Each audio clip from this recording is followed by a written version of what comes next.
Hello there guys and welcome to another episode of Genuine Chit-Chat. This week I'm joined once again by Tonya Todd.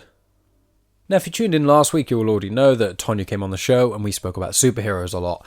This is part 2 of that very same chat and the conversation doesn't really change much there. We talk about superheroes in this chat and villains, the upcoming Marvel TV series, Star Wars and a few other things here and there. There are spoilers for like Avengers Endgame and stuff, but I would presume if you've already heard part 1 you would understand that. But just for clarity, obviously if you haven't seen these films by now and you want to for some reason hear people talking about them at length, be warned there are some degree of spoilers. Tonya also came on Genuine Chit-Chat on episode 97. That was kind of the same realm of theme in a lot of ways. We were talking about superhero things and movies and etc. However, we were talking about diversity and representation in episode 97. We had so much fun there, we decided we want to do another podcast where we just chatted about the superhero stuff, but without the sort of political driving stuff behind it. Because although those things are important, it's not always as fun as it can be to talk about just superhero films without having to worry about all those things. So if you want to hear a more serious chat about superheroes and diversity and things like that, check out episode 97 of Genuine Chit Chat. But if you just are happy to continue listening to the chat where we talk about superheroes and no other sort of political stuff, this is the chat for you. I'll include a link in the description to Tonya's website as well as some articles she wrote that we discussed in part 1, and she also mentions a book called The Order of Time by Carlo Rovelli. I've written that in the show notes as well in case anyone wants to sort of take a look at that book as well. There's no promo today, but I will say that I was introduced to Tonya by the company Now Hear This. On episode 99, I had a gentleman called Bruce Wozniak on. He is the creator and founder of Now Hear This, as well as the podcast Now Hear This Entertainment. He got me and Tonya introduced, as well as another guest that I should be recording with next week. So, go check out Now Hear This Entertainment, the podcast, and the company Now Hear This. I think that's relatively it for the intro for me, guys. Make sure you follow on the usual social media places. Make sure you review on Apple Podcasts or wherever you listen to this because it really helps the show out. And share to people you like. Maybe even share to people you don't like. I'm not really that fussed. Just share to people who can listen to the show. Anyway, guys, I will be back at the end just to talk about what's coming up and all that usual jazz. So, really hope you enjoy the show. Welcome to Genuine Chit Chat, where we have honest conversations with interesting people. And I'm your host, Mike Burton.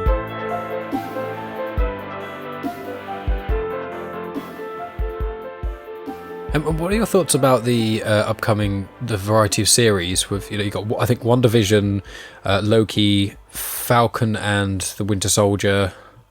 There might be another one I'm forgetting. There is another one, and I don't remember what it is. Oh, it's What If, isn't it? That is a series, yes. I hope that's the MCU What If. I feel like it is. There is definitely a What If series. And I'm curious about the WandaVision one. I mean, the whole, are they going to dabble in the House of M aspect? I don't know what they're going to do with her. So I'm definitely going to watch all of these things. Okay, yeah. I am excited for the boys getting together, and they're both the sidekicks. Now they're going to have their own show together. And they hate each other, and that's the best part. I will watch anything Loki, but same thing with Black Widow. I'm worried that they're going to weaken him by overexposing him. Mm-hmm. I mean, I love this version of Loki, but I think that some characters are stronger in smaller doses because you don't give away all of their secrets and all of their baggage. And this one has been really challenging to stay away from spoilers. It's like, I don't want to hear anything that's happening with this show. I want it to be a surprise. But there are certain actors that I follow. And so finding out that, oh, she's cast in this. Like, oh, what is she going to do? I don't want to know. I don't want to know. And then the added torture of lockdown, preventing them from finishing filming. Like, what's going to change? Or when are they going to finish? I used to want them, when they used to do what is it? It's like they used to do 10-minute films for Marvel, like a one-off or something like that. What, like the 90s or something? No, it was around the time that when did Iron Man come out? I believe it was 2005. It was either 2005 or 2008. So then I guess it was in the the 2000s that they used to do this stuff, where they would have these 10-minute Marvel films. 2008. Oh, wow. Yeah, I guess it was then. And that's what I wanted to see for Loki, is like these 10-minute films where you just get this small story, but it doesn't delve into all this stuff. And I don't want them to do a gratuitous romantic relationship with him. I think he's better without a romance. Mm-hmm. I think that's going to sap the power out of Loki's strength.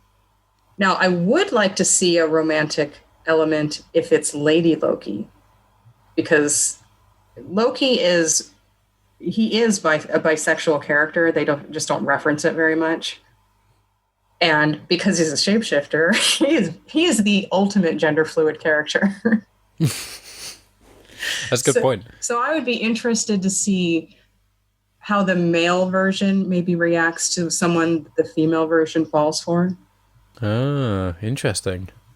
Because if he can switch back and forth, and that's one of the things that I might do, is to like enter that element. And then, if he's bisexual when he's male and when he's female. So the love interest could be male or female. That doesn't matter to me, but I would like to see how both versions respond to this love interest, when that love interest may not realize that's the same person, just in a different gender right now. That could be, if they did that right, that could be definitely a very intriguing thing to do. I mean, I haven't really looked into much about WandaVision, Loki, or Falcon and Winter Soldier. I haven't, because I'm like you in certain ways where I try not to look at, when they go, 50 new photos have been released from set. So I don't want to see any of them. No, don't want to see it. I'll normally see a trailer primarily if people are talking about it a lot, and specifically elements of the trailer. Like whenever a Star Wars film comes out, I have to watch the trailer, because I genuinely get so much ruined from the trailer of people just talking about it. Mm-hmm. Whenever anything happens, it's like, new Star Wars, did you see the Dark Ray thing? And I'm like, well, no, but she's not going to be Dark Ray, is she? It's just not going to happen, because they wouldn't put it in the trailer otherwise. And now I already know that aspect of it. Right. I now have to watch the trailer to reaffirm my own. So it's annoying in that regard. So with those 3 series, I'm not even sure if I'm going to watch them, if I'm honest. Not out of like spite or anything like that, but it's more, there are so many shows at the moment, and it's so hard to keep on top of my, all the DC movies, the Marvel movies, the Star Wars movies, which are now, there's going to be a billion Star Wars series, which I'm happy about. But Star Wars for me takes precedent over almost everything else regarding consumption of media. Did you watch The Mandalorian? Yes, I did. Okay, so that's worth watching, and it doesn't steal anything from the original series. Mm-hmm. That's what I think, that Falcon and Winter Soldier, that can be a great episodic show where they just go on adventures, where it's not going to delve too much into their histories and weaken their characters. I think that has the potential to be a wonderful episodic series. I feel like they're not going to go that route with Wanda and Vision and with Loki. But, I'm staying away from spoilers. I have no idea what the storylines are going to be. Yeah. I don't know either. I've seen one screenshot of WandaVision. I won't say what it is for you, but I don't know. From what I've heard, and I don't know any proper spoilers, so I won't tell you. I don't know any plot details or anything, but vaguely is just, I know WandaVision is going to be weird. That's all. That's a word. It's probably going to be a world she creates. That would be my guess, just based on her portrayals in the comics, is that she goes mental and creates her own world to stay safe and make it happy for herself to the detriment of others. But she's going to be the protagonist in this, so I don't know how what's the conflict going to be? Having to deal with reality? Yeah. I mean, one issue a flag issue that I've got is I don't want the series to take away from the MCU, but I also don't want the opposite in a way. So to elaborate, it's like, there's the series Agents of S.H.I.E.L.D., which I haven't watched personally. Have you seen the Agents of S.H.I.E.L.D.? I watched the beginning of it, and then I stopped watching it. I've heard that from most people. And there's also Agents of S.H.I.E.L.D., Agent Carter as well, which is set, that's Steve, or Captain America's love interest, Peggy, I think. Right, Peggy Carter. I think it's her when she was an agent, which you see in certain flashbacks. I think you see it in Captain America and Ant-Man. I think you see her briefly. It might be Ant-Man 2 or Ant-Man 1. You see some sort of flashback. And that one I didn't watch because I didn't have access to it.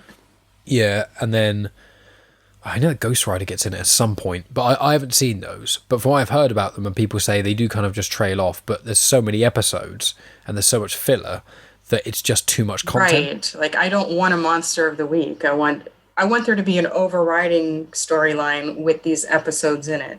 But yes, the thing with Falcon and Winter Soldier, that I think could do well that is the one that could do well as a monster of the week thing, because we really just want to see these guys fighting.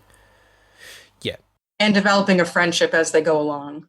Yeah, of course. My worry is that it depends how they play the characters' involvement in the MCU. If they just say, look, Loki, Wanda, and Falcon and Soldier, they're just not going to be in the next, say there's the next phase of the MCU, say it's phases 5, 6, and 7 for this next big arc, whatever that's going to be.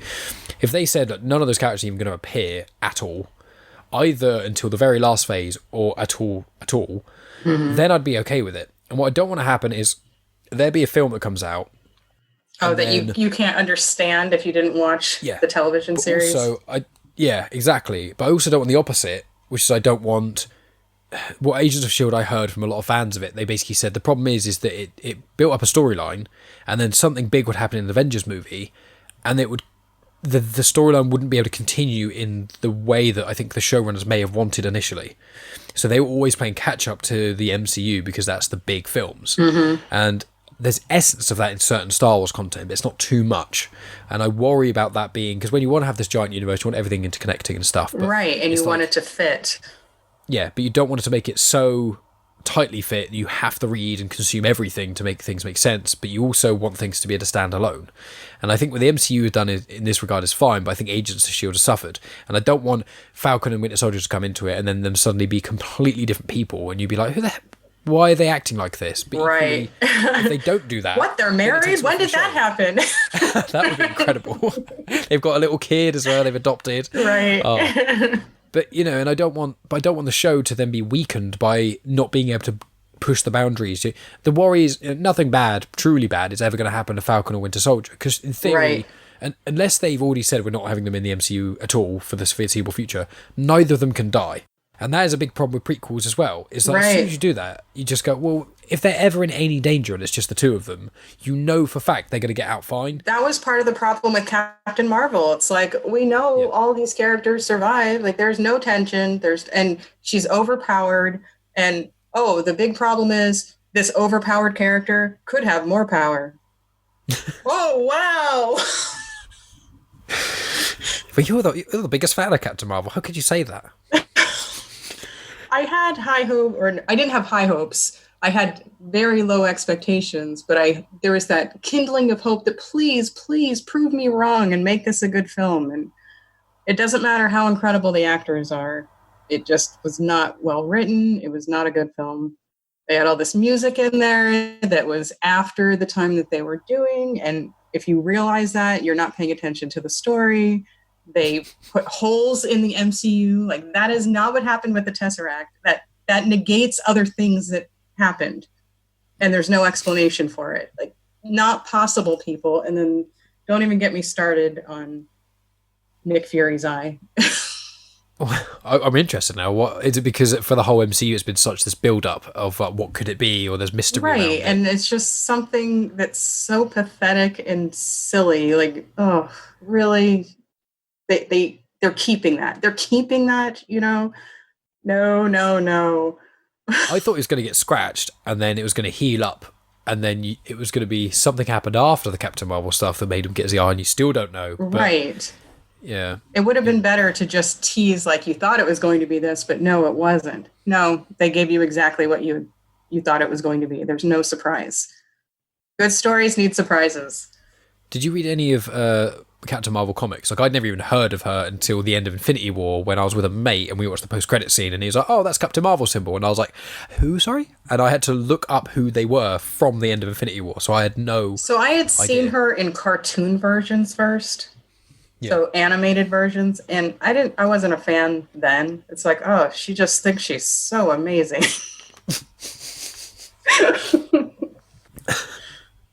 And she's one of those characters you want someone to take down a peg, you know? Because at least Superman is nice. It makes him corny, but he's likable. You don't want bad things to happen to him because he's not walking around all arrogant like, I'm Superman. Having said that, I love the dark side Superman. Like, he's hot. Because he's not a goody-goody. Rooting for the villains. Yeah, all the time. Some of the villains are some of the best characters. I mean, it is one of those things, like Star Wars, one of the big reasons Star Wars I think was such a hit is because that's one of the most iconic villains of all time, right. which is Darth Vader. You've got Dark Knight. What's the first thing people say when you mention Dark Knight? I love the Joker in it, which they're not wrong, right. But that is Thanos. You know, the reason that Infinity War is such an amazing movie is everyone, when we came out of the cinema, saw it, we were like, that film was half Avengers, half Thanos, and it's perfect. Really, that one was his film. Infinity War was his film. He was the protagonist, and he won. That's a very good way of framing it, actually. That's a very interesting way of framing it, yeah. I mean, there's a subreddit called Thanos Did Nothing Wrong, which is quite funny. Yeah. Did you see that Josh Brolin did a click for them? No, I didn't.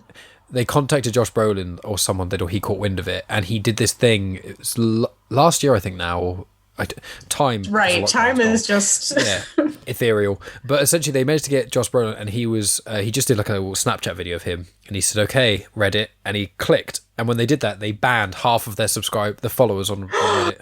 That is so cool. And they said they only did it to people who have either commented or posted. So it's if you're an active person, you have to be aware that you could get banned. But I just thought that was so brilliant. It's one of those weird little niche internet things, and it's like I love it. And Josh Brolin was so happy to do it as well. Right. It was great. Yeah, he's a good sport.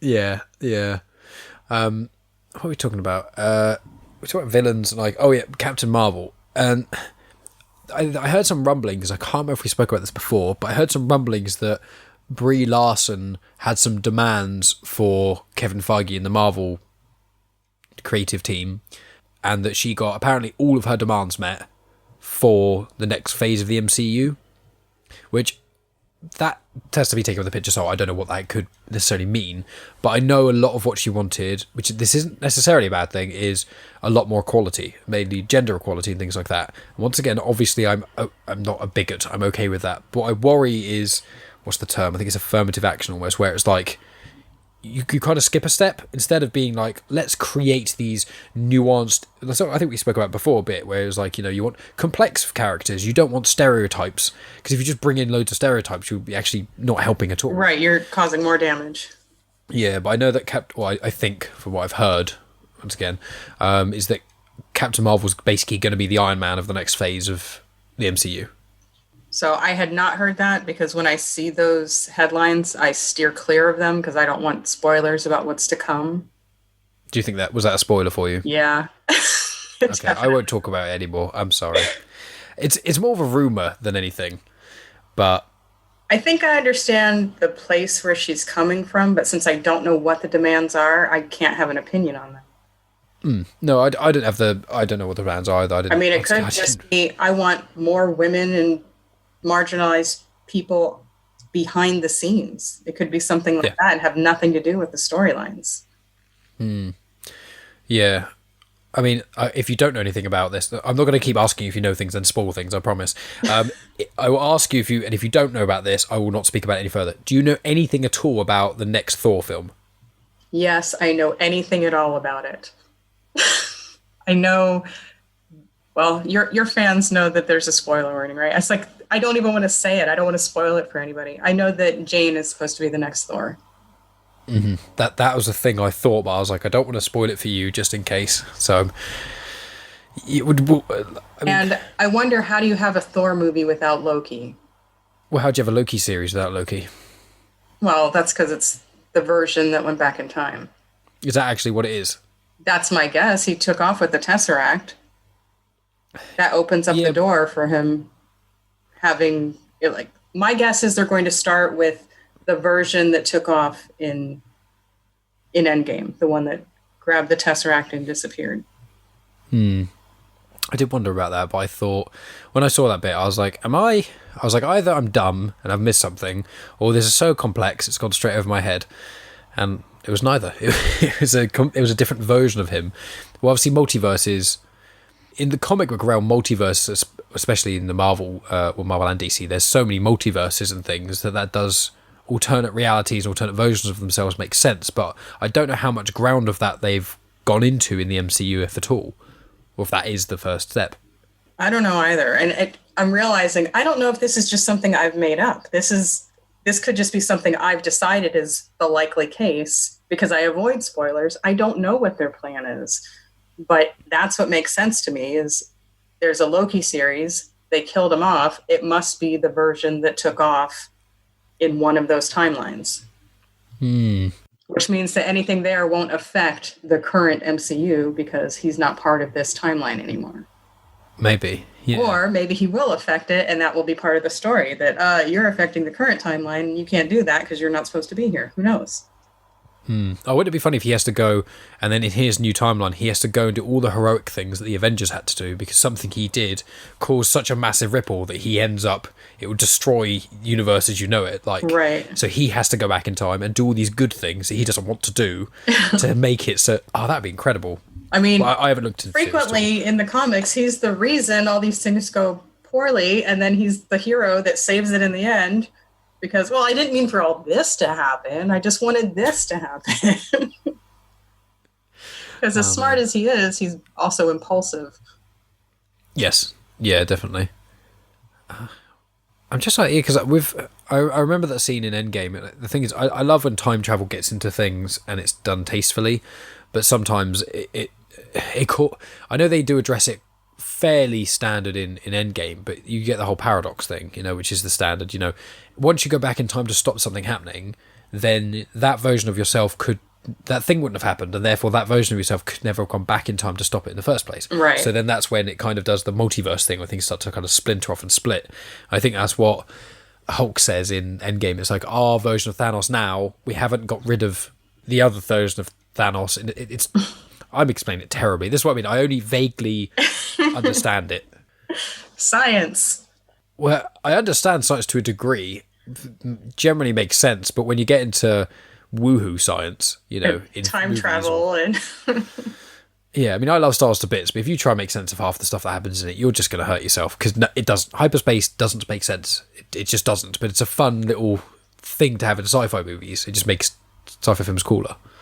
I am reading this book I want to get the name of it right, that is about time, and it's one of those things I added to my list and just started reading, and then it was like, wait a minute, is this fiction or nonfiction? Because it's reading like nonfiction, and what it's talking about is crazy, and it is a nonfiction book.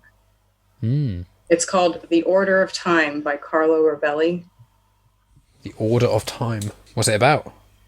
Well, one of the things that's blowing my mind is the concept that time moves differently depending on your elevation.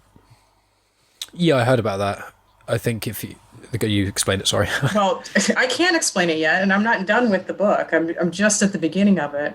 But it's, I thought I was just going to listen to some story in the background, and no. This is what? I need to take notes and pay attention and highlight this, and I am in over my head. I didn't know that this was going to be a study book. And how is this going to make its way into my fiction somehow? Yeah, I think what I vaguely know about that, because I've read a few things about it, it's to do with gravity, I think, and it's with elevation. Because it's basically like if you fall into a black hole, then time works differently. Because I think the idea that space-time is an actual thing, space-time as one word is an actual thing, and it's something to do with, time is affected by gravity in some ways and other things. Right, and that you would age more quickly at a higher elevation than you would at a lower elevation. It's just... Yeah. That means that two people born in the same spot, like twins, could move and be different ages when they meet up again. Yeah, and I'm pretty certain there's something even like if you take like a pocket watch, and if you go to like whatever the sea level is, you go to sea level, and then you go to the top of a mountain with both the watches, and I can't remember what it's some amount of milliseconds over days. I think the difference is, but it's something like over like a decade, the times will actually be out of sync by a certain amount of seconds. It's really weird, and it's just one of those phenomenons that people, as in that book, are trying to explain. People far smarter than, I mean, I can't even remember, like, you know, I couldn't remember the name of more than one actor in the Batman, more than two actors in the Batman trailer. So trying to wrap my head around space-time and age elevation and all these sorts of other crazy things. You didn't do too badly. The problem is with me is I have, how is it defined, an approximate knowledge of most things. So I can have a conversation on most things by someone being the expert and then me being able to bounce questions off by having an understanding enough to keep things going. But as soon as I get asked, what is your opinion on, like, what do you know about black holes? It's like, I don't bloody know. If I talk to someone who knows about black holes, I can have a conversation with them. But if you ask me what I know, it's like, fuck all. You can't see them. We're not really sure they exist, but there's evidence that they do exist. I don't know. Peripheral, tiny drips of information. Right, that's how faith works. Well, yeah. I mean, I went to a Catholic school for my first 10 years of my life, and that was, if anything steered me away from religion quicker, it was, I don't know what it was. It was just 10 years of that. And then I was like, it took me years to kind of loop back around. I'm not a religious individual, but I that's because you don't have a Batman Returns that was made just for you. That is true. I mean, you know, I'm trying to think if there was anything.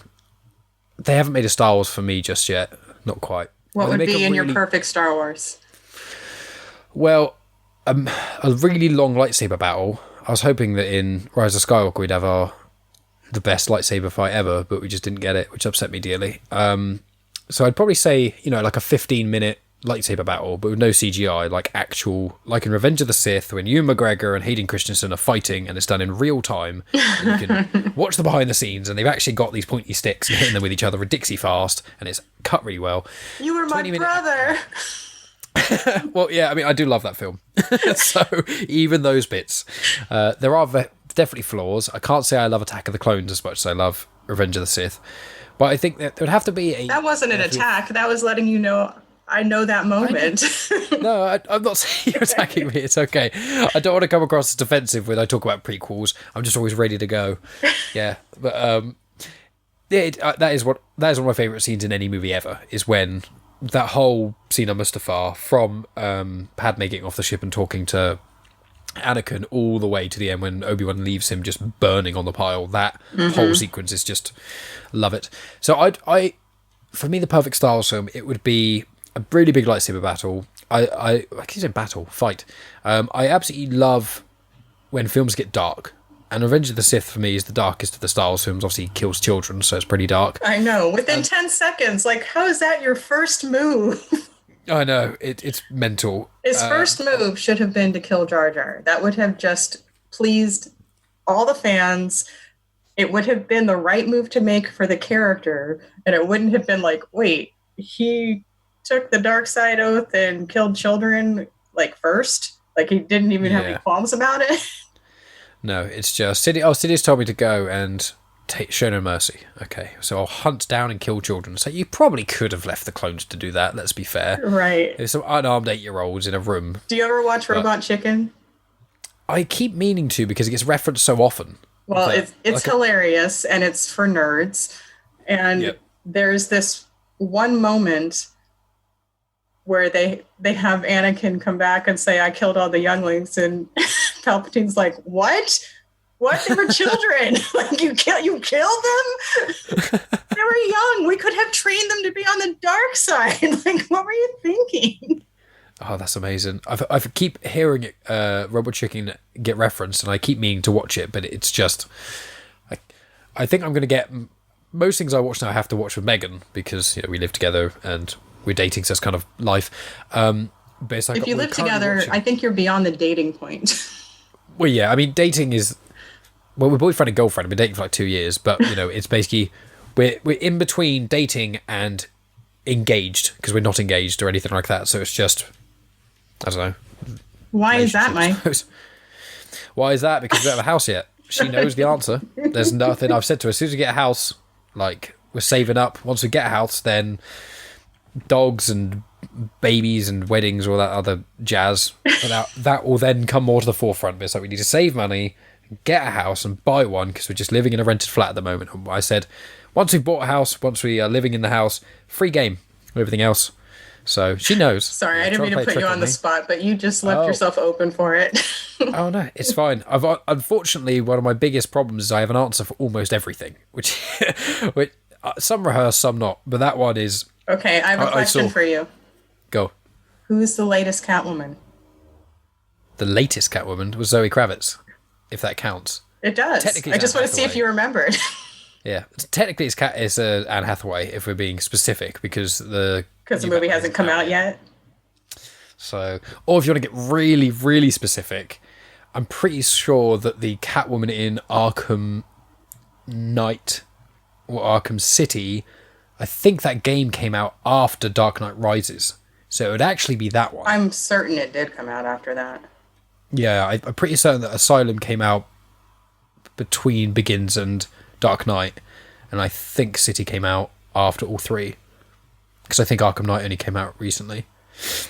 Anyway, so I did remember, and I'm going to remember that forever now. That's one of those things with me, is that as soon as I put on the spot about something, and then I remember it, I'll remember it forever. Don't you worry. We do a podcast like 10 years, and you can ask me. Right. Like, what's the Catwoman reference? And I'll be like, Zoe Kravitz. There'll be 50 Catwomen by then. There'll be the multiverse will opened up, and we'll have hundreds of different Catwomen. Michelle Pfeiffer will come back. You'll have all of them. That'd be a good film, wouldn't it? To open up the multiverse. Potentially. I mean, they had an opportunity to make an excellent Catwoman film, and they decided, nah, let's go with Cat Hooker instead. And lots of basketball. With the DC movies, I've heard that, one of the big issues with DC was that they made the Arrowverse, I think it's called now. So there was the Arrow and the Flash and Supergirl, League of Tomorrow, and I think there's something else that I'm forgetting. I haven't seen any of them. But that came out. And Arrow is the best live-action Batman television series you'll ever watch. I've heard it's good, but I'm probably bluntly never going to watch it because it's far too many episodes and far too many seasons. The problem is they're taking Batman stories and making them Oliver Queen stories. Oh, so they're using original content from Batman and just pushing it. Like, what if it happened to Oliver Queen instead? Like, it's really awesome, but it's Oliver. It's not Bruce Wayne. Like, I realize they have a lot of parallels with their upbringing, and they're both incredibly wealthy and charming, and maybe don't have the best history with women. But Oliver Queen has his own stories. You should have stuck with those. Yeah, well, I've heard now what they've said is basically because I think they were initially going to make it all canon, kind of like Marvel have done. All the Netflix Marvel shows are canon into the MCU and things. And it's like, because DC didn't do that, and then obviously you've got the Nolanverse, and then you've got the Nolanverse, which is just the three Nolan Batman films, and then you've got obviously the other Batman films came before that, which aren't connected to anything, and then you've got the games and and then the Arrowverse. There's so many, and then they make Joker, and they're like, oh no, Joker's nothing to do with any of them, and then now they're probably going to retcon that and somehow get involved with everything else. They've actually said at the recent DC fandom thing that there are each of those things are in their own canon, but they are in their own universes, and I'm pretty certain they named them now. So I think that I'm hoping what could happen is down the line there could be some sort of crazy crossover event. Well, I'm here for it. Cool. Yes, that's going to be made for you, the Catwoman crossover event. There's every Catwoman to make up for the damage that the Halle Berry the problem was I was excited about the idea of Halle Berry, this beautiful, talented actress playing Catwoman. And then that movie happened. Yeah, it became the greatest superhero movie of all time. Really? What's your favorite scene? The basketball scene with 58 cuts in it. Don't even know what you're talking about because I haven't watched it. I haven't watched it either. Is there a basketball scene, really? Yeah, I watched this. There's YouTubers, there's honest trailers of things, which if it's a film I'm never going to watch, I'll watch it. Otherwise, I normally only watch them when I've seen the film. But there's also a channel called Cinema Sins that does everything wrong with films. I'm very well versed with both of those. Yeah, so am I. So if there's a film that I'm never going to watch and I'm never going to watch it, like Catwoman, I'll often watch the Everything Wrong With, so I have a vague idea of the film, enough to talk to people about it, and normally agree with the critiques they have without actually watching it. And Catwoman's one of those. So I just know... So the Batman and Robin film, I've never seen it, but I did watch Chris Stuckman's review of it, which is on point. And it's everything I need to know. I already knew I didn't want to watch it, but because I knew he was going to tear this movie apart, I was like, I'll sit through that. I can sit through 20 minutes of him destroying the movie instead of an hour and a half of watching it. Yeah, precisely. I mean, it's one of the things. I'm devastated they have not yet released a Cats. Everything on Cats yet. I'm genuinely devastated. I've been waiting for it since I've seen Cats. And see, I don't even know that I could sit through 20 minutes of what's wrong with it because no, that just looked awful. You didn't manage to watch any of it? No. Even as a cat lover, as a Catwoman, I cannot do that to myself. Well, I saw the whole film in the cinema in its entirety, and why? Because I love my girlfriend too much. Clearly, she hated it. She thought it was one of the worst films she's ever seen in her life. But what happened was, her and her mum love musicals, and I've been trying to get more into musicals because before meeting her, I wasn't really into them. So we've been watching loads of musicals and stuff. And Cats is a film that she watched a lot when she was younger. Watched the DVD standard on stage version, and her mum loved it as well. And so when the Cats movie got announced, before all the bad press hit it, we all agreed we'd go see it together. We often will go see a film with her mum if her mum wants to take her mum to the cinema and stuff. And so we went and saw Cats as a treat, and it got about 25 minutes in, and then me and Megan were just like, "How is this film this bad?" And then Megan said to me, if we weren't here with my mum, we would leave. Yeah. But we couldn't leave her mum there. Like, so how do you have Judi Dench and Idris Elba in a movie and it's terrible? I know, and it's just, and then I was like, oh, well, Jason Derulo, I hate him, but he's an artist. Surely he can make some sort of vague music. And then it's like, oh, his is the worst part, second worst part. That film is one of those films like it's so bad. There's films like The Room that are hilarious because they're so bad it's funny, and there's other films that are just atrocious but kind of fun to watch because they're so silly. Cats is actually beyond that. It's so bad it's not even a joke anymore. It's beyond even being able to make a joke about it. Like, people have said to me, they're like, "Oh, have you seen Cats?" And I go, yeah. And they go, "How bad is it?" I'm like, "It's probably the worst film I've ever seen in my life, bar probably one." And they go, "Oh, shall I watch it for a joke?" And I go, no. Don't even. I was like, it's not even funny. That's the problem. It's not, haha, this is so shit. It's like, no, this is atrocious, and it's all musical. And I'm not fan Don't put this in your head. Like, don't do this to your soul. What's the other movie that you think might be worse? It's called Fear.com, and it's a horror film. It's got like either 3 or 7% on Rotten Tomatoes, and it's got the guy who played Deacon Frost in the first Blade film. I think he's a detective in it. I'm pretty certain that Lena Headey, who plays... I know who she is. Yeah, it was more for the listeners, but I was searching that stuff. There you go. I know you do. You know, there are other people listening. I forgot. We're just in the middle of this chat. I forgot that this was for listeners. It's only certain actors. You know, if I say, Chris Hemsworth, that doesn't need clarification or in context, but her name is a weird one where even the biggest Game of Thrones fans sometimes don't even know who you're talking about. But yeah, she's in it, and so is Stephen Rea, who I've only seen him in V for Vendetta, ironically playing a detective. And he's a baddie in Fear.com, and me and the guys watched it knowing it was going to be bad, and we watched about 15 minutes of it, and it was so awful we couldn't even finish it, and that's rare for me. And we skipped to the end and watched the last 10 minutes. We thought maybe the end is just not quite as bad, and it's just even worse. It just deteriorates as it goes on. It upsets me even thinking about I've spent any time watching that film. That's another one. I'd say the third worst film I've made is probably Hulk. The OG 2003 Eric Bana. It was pretty bad. Oh, it was awful. That was the only film I've ever... So you must not have watched Sharknado. I haven't yet. No, I want to, but that's like Sharknado knows it's bad. Hulk was trying to be good. Same as Cats and Fear.com. Yeah, that's the difference. Is Hulk was trying to be good. Yeah, and it was the only film. And then they thought, Hulk dogs. Like, let's try that. Hulk That's the part I walked out at. That is genuinely, when that happened, I remember because I was with my mum, because I was like a kid then, I was 10 or something, around that age, and I watched Hulk and I was like, I was with my mum, and she was like, "This is quite." She obviously knew it was quite bad, but I was a young kid, so obviously kids often love crap stuff. Right. And she whispered to me, and she was like, "Are you enjoying this?" And I was like, "No, this sucks." And she was like, "We can leave if you want." I was like, "Can we?" And we just left, and I bought it from there's a shop here in England called CEX. It's just computer exchange. It's just cheap DVDs. You trade it, you get £1 for them, and they sell it for £3. It's very much like that, and they've just got DVDs everywhere. And I remember going in there. I went for a phase of going in there every weekend and buying far too many DVDs. And I remember seeing Hulk in there for 25p. And no, I think it's 10p actually, which is the cheapest DVD in their whole shop. And I was like, I remember this being terrible. Can't be as bad as I thought. And I watched the whole thing, and I can tell you, it's worse. It's worse. It gets, from the dog bit, it actually manages to get worse. And I just don't even know how it happened. It's bad CGI and just bad decisions all around. And Eric Bana was good. Like, he's a good actor. I liked him, but he couldn't save the movie. Nothing could, I don't think. Nothing.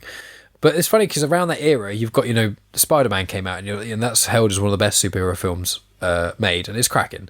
And then you've got Elektra and Daredevil and Hulk. And I didn't mind Daredevil, but I haven't watched it in a very long time. But it's not good, And Elektra that was one of those films that pissed me off, where she stabs someone and pulls the blade out and it's clean, and you're like, "What?" I know you're trying to. And it's Elektra. She's not fluffy. No, she's badass. And then they fortunately made her cooler because they brought her into the MCU canon Daredevil series. But it's like, those films, the golden age, like the early 2000s superhero films. Did you watch those Netflix films, or not films, but the shows? Most of them. I've seen Daredevil Series 1 and 2, Punisher Series 1, Defenders, part of Iron Fist, but I stopped that. It was horrendous. That was the worst of them. Jessica Jones Series 1, and Luke Cage Series. I watched Series 1 of all of them. I should have just said that. It's much easier. I saw Series 1 of all of them, except Iron Fist I couldn't finish, and then I watched Defenders, Series 2 of Daredevil, but I haven't seen Series 2 of Luke Cage, Series 3 of Daredevil, and I couldn't get through Series 2 of Jessica Jones. What about you? I saw all of it. I watched all of it, and some of it is just, all right, I have to power through this so that I can watch Defenders, Yeah. But I enjoyed all of them to some degree, except Iron Fist. Yeah. That was just terrible. That was terrible. The fight scene should have been the best part of that. And they were just really, really bad. And I don't blame the actors. From what I read, they would get the information the day of filming. Like, how are you going to prepare for a fight when you have 15 minutes to set up for this fight? Like, badly. They set them up to fail. So I feel badly for them, but overall, it was just seriously, okay, I need to power through this because I want to watch Defenders and I want to understand what is happening. I enjoyed Defenders. I loved Daredevil. Like, I loved watching the filming in that, like just watching their one take fight shots. Yes. One shots are my favorite thing in media. Right. It's worth watching it just for that. I think Series 2.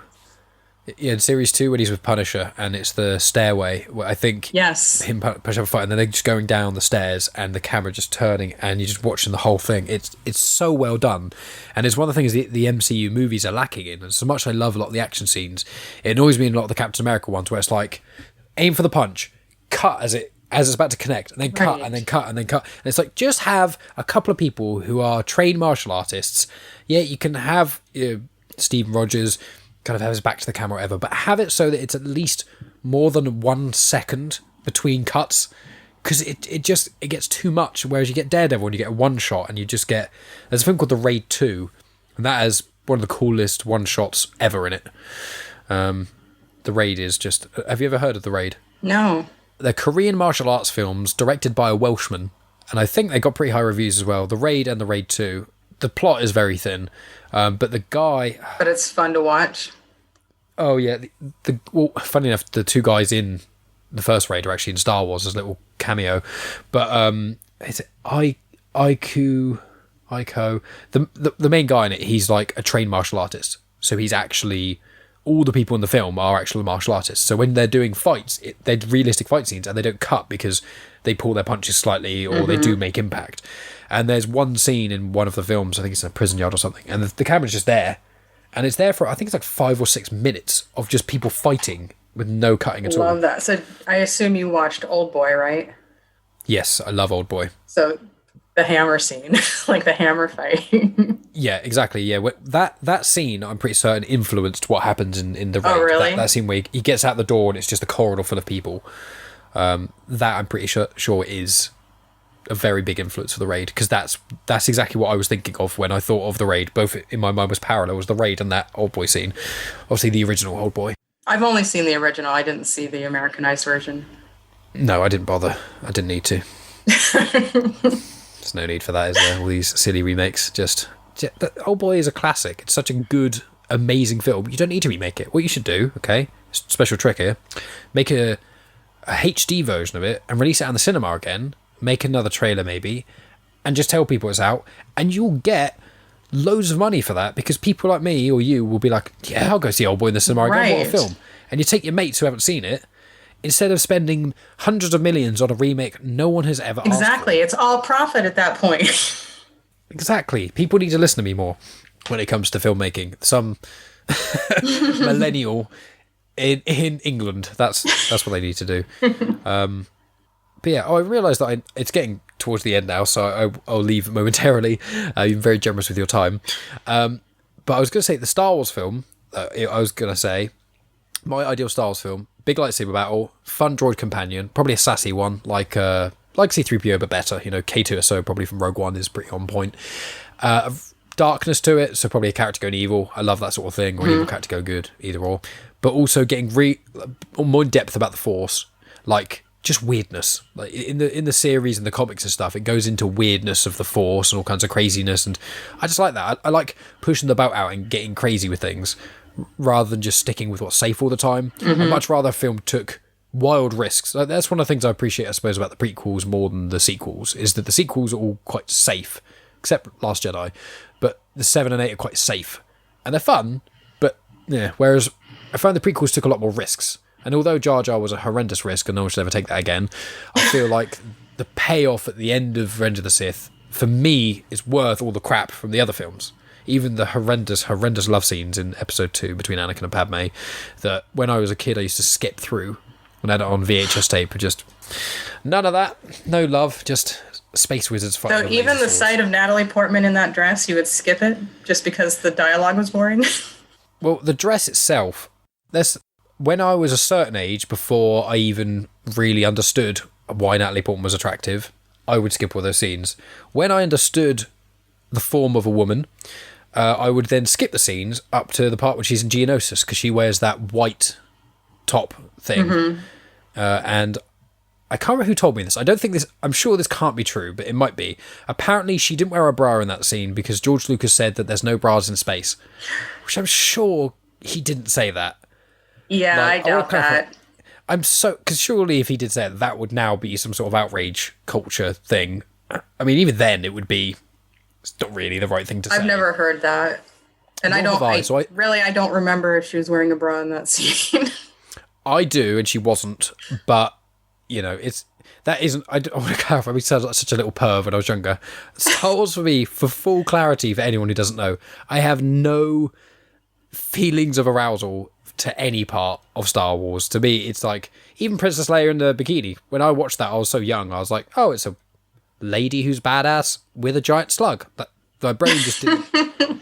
You know, I recognise that Natalie Portman and Carrie Fisher and Daisy Ridley are all very attractive, but for me, Star Wars, it's so separate from... It's not about the sexiness. No. Well, same with the MCU. I mean, Scarlett Johansson is one of my biggest female crushes ever, and I think that she's unbelievably stunning, but I think she's one of the most sexy when she actually wears suits.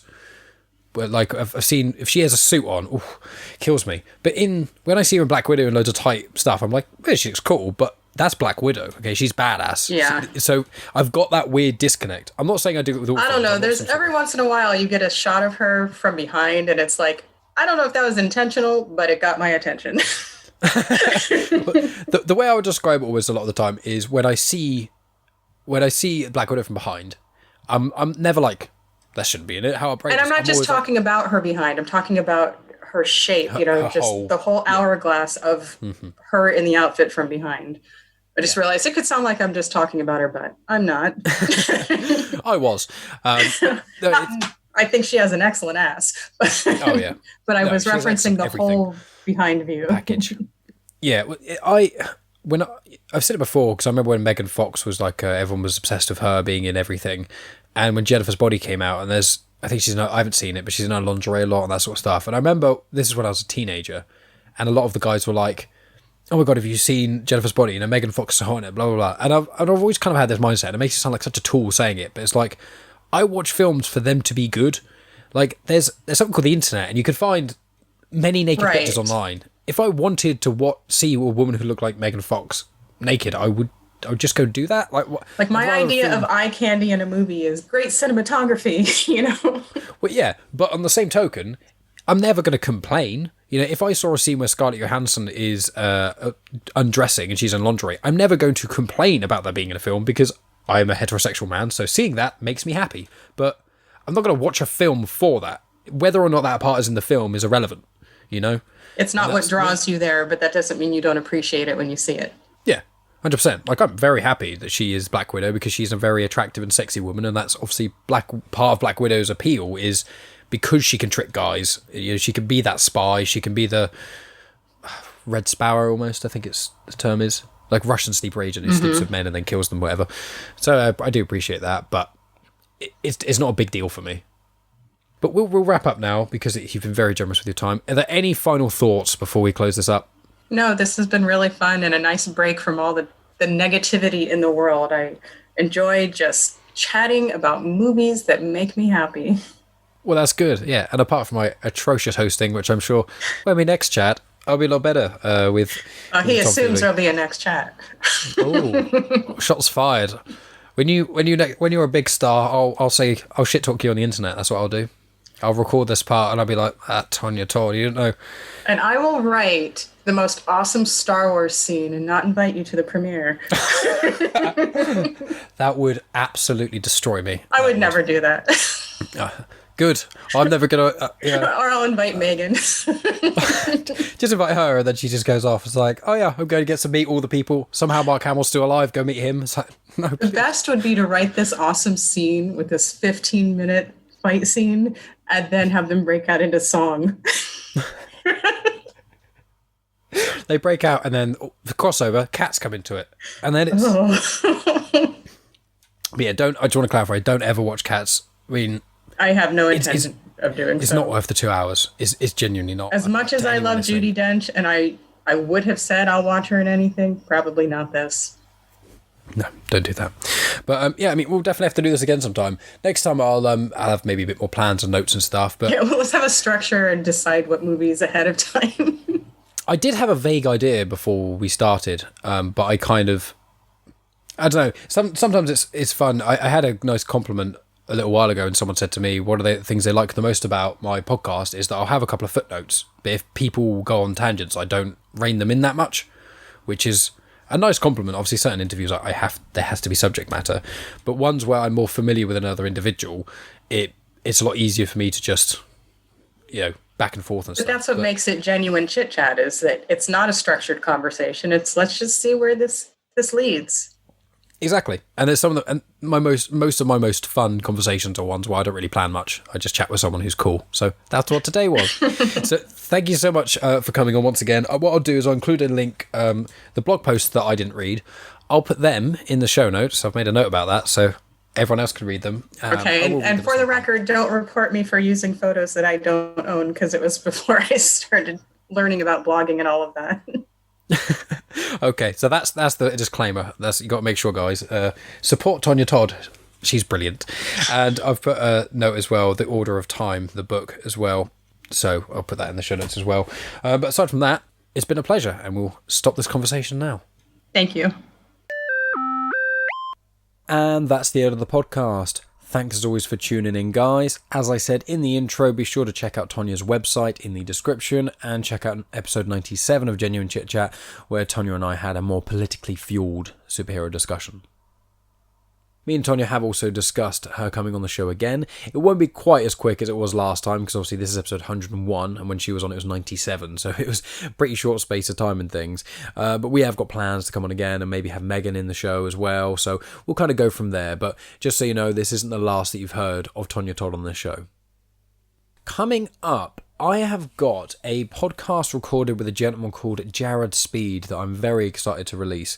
I spoke with him on Monday. I went over his house, and he's an absolutely very gracious host, and he's got a couple of dogs that were quite cute as well, and he's a very, very interesting individual. I was meant to do a podcast with him at the start, or more close to the start of the year, but because of lockdown we ended up rescheduling, and then the weather was horrendous and we didn't want there to be like a storm or loads of wind going while we were recording and things, so we just postponed it until we were both happy with it.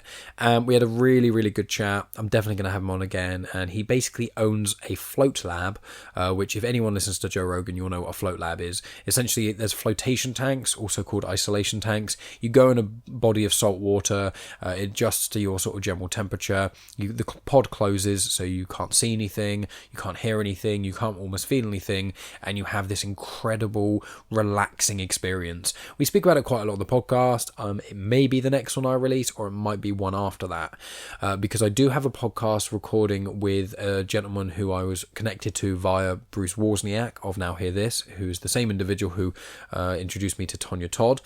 And this individual is an author, and we've had to reschedule a couple of times due to scheduling issues, essentially, nothing bad. And so I'm hoping he's going to be on the show on Wednesday coming. So I believe that he's promoting something. So if that is the case, then I'll probably have his episode released first, and then I'll probably have Jared Speed's episode released as well. I do still have those two episodes recorded, the one with Janine Mercer and the one with Scott Weatherly of 20th Century Geek, Janine Mercer being of the Odd Entity podcast. I'm going to release them at some point, but neither Scott or Janine are really fussed about when they're going to get released. There's no pressure in that regard, so I'll release them when, or as and when, essentially. They're the ones I've got due for recording. Also, there's a new show called Comics on Trial, which is airing on the Comics in Motion feed, which is where my Star Wars podcast is found. And that's basically a new format, which is there's a prosecutor, there's a defendant, and there's the judge, essentially, and it's just three people discussing a film or some sort of event or something like that in the comic realm. The first one released was Tony Farina, Chris Phelps, and Dave Horrocks, and they're basically Chris and Dave of Comics in Motion, and Tony has been on the show before and is of Indie Comic Spotlight. They were talking about the 2003 film Hulk, which I remain is one of the worst films ever made ever. In fact, I spoke about it in this podcast, and essentially Tony was defending it, Chris was trying to prosecute, and Dave was like the decider. And I'm going to be on Monday, which is when I'm recording it. I don't know when it's going to be released specifically, but I think it'll be the next couple of weeks. I'm going to be defending Star Wars The Phantom Menace, which is quite a hard push. For someone who loves Star Wars as much as I do, and I do genuinely enjoy Phantom Menace, it is a very, very flawed film. So it's going to be quite a hard one to defend, but we shall see how that all goes. So that's what I've got due for recording over the coming times, and I've also got a chat with Goff of Beer Nuts Productions. He's been on the show like 3 times before. He's a blind filmmaker from Australia, and he's a lot of fun to chat with. So I think that's being recorded on Saturday, so his episode will probably be released around the same sort of time that Jared Speed's will, as will the upcoming one I've got next week too. So that's what you can kind of look forward to. Once I've recorded with Goff and with the other gentleman next week, it means that I should, in theory, have enough to last me like 2.5+ months. So quite a lot of things there on the sort of pipeline and whatever, and collaborations and that sort of jazz as well. So that's basically what you can look forward to for Genuine Chit-Chat. Now, the last thing I want to speak about, apart from saying to all of you, follow on social media at Genuine Chit Chat, review on iTunes, all that usual jazz, and share, because word of mouth is so helpful to this show, and I really appreciate it when people do share it to other people. The back catalogue has got so many things in there, so many different guests, so many different subjects spoken about, that you're bound to find someone who's going to find something enjoyable in it. So be sure to show people, especially if people aren't really into podcasts and they kind of want a way in. I like to think that my show is quite a good doorway, especially because a lot of the people I speak to are also podcasters, so it can kind of help the podcasting portfolio. But that's all I'm going to say in that regard. The last thing to talk about is what I speak at the end of each of these episodes, which is my second podcast, Star Wars Comics in Canon. It is on the feed of Comics in Motion, as I previously stated when I was talking about Comics on Trial. I've done regular collaborations with Comics in Motion, and there's going to be many more in the future, no doubt. And essentially, I just did my 25th episode. It was a Q&A episode, so a question and answer episode. I answered sort of audience, maybe some of you guys who listen to this show also listen to that, and if any of you send me questions, I do really appreciate it. And essentially, I answer questions about what comics I think are good for beginners, what I believe should be good from the comics to go on big screen, what things that are in the Star Wars universe that I'd like the comic treatment, some of my favourite things with the comics, to do with the... I also spoke about the animated series for Star Wars, Resistance, Rebels, and Clone Wars, and which are the best ones to talk about that. Lots of sort of those sort of questions. So even if you're not that into Star Wars, the questions I answer are kind of to do that. It's quite a good introduction in a lot of ways, actually. So if you're interested by that, go check that out. And the other episodes are basically each week I venture into a different comic. It's either going to be a volume of a longer run of comics, or it's a mini-series, or it's a one-shot. I've done ones about Chewbacca, and I talk about his family and stuff. His little son, Lumpawaru is his son's name, which is adorable. There's also the Han Solo, Princess Leia and Lando comics. There's loads of them. There's Darth Maul, there's Kylo Ren, there's lots of them have got little mini-series, and there's a lot of main runs like Darth Vader and the main run of Star Wars comics, which are set between episodes 4 and 5, so that gives a lot more detail and backstory into those characters and things. So a lot of cool things there. And then for episode 26, which will be out next Saturday, it's going to be an episode all about Count Dooku, because a lot of people have asked me about Dooku and like, when did he go bad? You know, in the Phantom Menace he's never mentioned, and then suddenly he's bad in Clone Wars, but people don't really know he's bad, and then, you know, well, that's in Attack of the Clones, and then in Clone Wars he's really bad, and then obviously Revenge of the Sith he gets killed. So it's like, what's all this about? So there's a couple of books and an audio drama and a few other bits and pieces about Dooku. So if you're interested in knowing some backstory about Dooku, generally the episodes of Star Wars Comics in Canon are around half an hour to 40 minutes long. So a bit shorter than Genuine Chit-Chat. Usually the Q&A episode was almost an hour long, but that's a Q&A special.